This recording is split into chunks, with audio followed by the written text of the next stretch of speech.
this is Tom Repke, and I'm here in Loudonville with some friends, and I'm going to steal the idea of the couch. It's actually a brown couch, but I want to have a conversation this morning with Ken from Nairobi, Kenya, and Chris from Mansfield, Ohio, with Global Youth Ministry Network.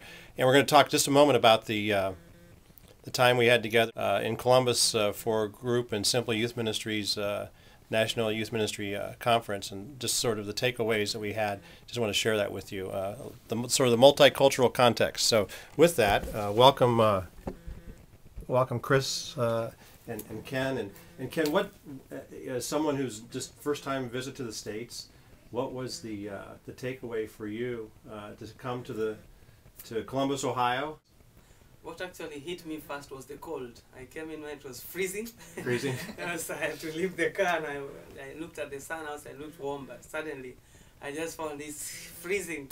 So that was bad. Apart from the cold, what made me warm is walking from the cold outside as we crossed the roads to the hall and meeting Rick, Lawrence? Yeah, Lawrence, and sharing on Jesus-centered youth ministry. That just blew my mind. And I evaluated my 13 years of ministry with the youth in the schools, and I discovered I needed something. I needed to be reminded that it has to be Jesus-centered. And I found myself confessing many times and repenting of what I've been doing. I actually realized I was just exciting kids many times. I was excited about the numbers, but really was I leading them to Christ. I need to make the beeline to Christ. With every teaching, with every series I do. So that is what I really have taken home. I want to just be very focused on that and to be deliberate about my future engagement with young people, to make a beeline to Christ. That was a real take home. Cool. What about the purpose-driven component? I mean, you were aware of that before you came? Yes. And how did that sort of play itself out in the context of the weekend? Yeah, to be very honest, I saw a very focused, deliberate ministry to the youth leaders. At that, the fact that the small groups, I admire the small group approach, but also to be able to just find a more relational approach. It wasn't just A to Z, give material and walk away. I really admired that. I could almost see that from the first point of the conference, the big meeting, the big hall meeting, to the seminars, and the kind of seminars were lined up. These were I remember trying to pick out, and I was almost picking out everything. I needed every seminar. I wasn't, like, give me all. If I could spread myself to every seminar, I needed all that. That for me showed that they have been able to investigate and know what is the real need of youth. So that just attracted me to the whole organization, that this is really purposeful. It's not just come here and excite you for 1 week. There was every bit of, I was evaluating myself as Rick spoke. I just kept on evaluating myself and realizing, wow, this man seems to have walked the road that I walk.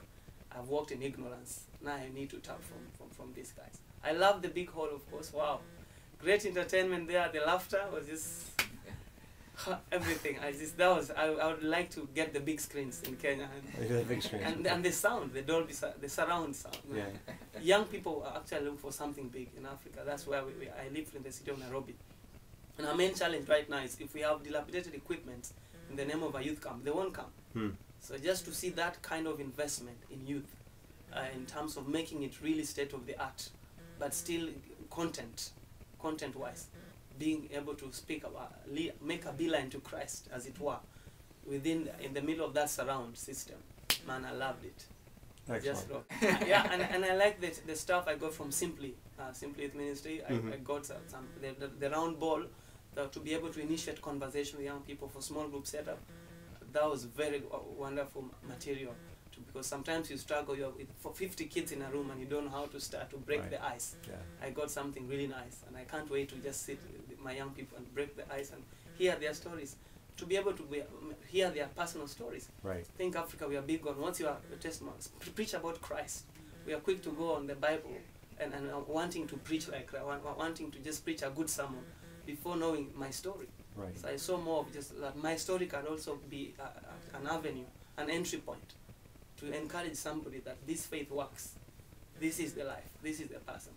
So you want to give a shout out to Andy. Andy, oh yeah, Yeah. Andy, thanks, thank you so much. and Doug and Josh and Doug and Josh, Yeah. and man, we laughed, man, Yeah. and we learned. Thank you for investing in me. You can be sure Africa will have something from this man. Right, right. Excellent, excellent. Chris, just real quick, was what you guys are doing at Global and your investment in Ken. I mean, what was your takeaway? Yeah.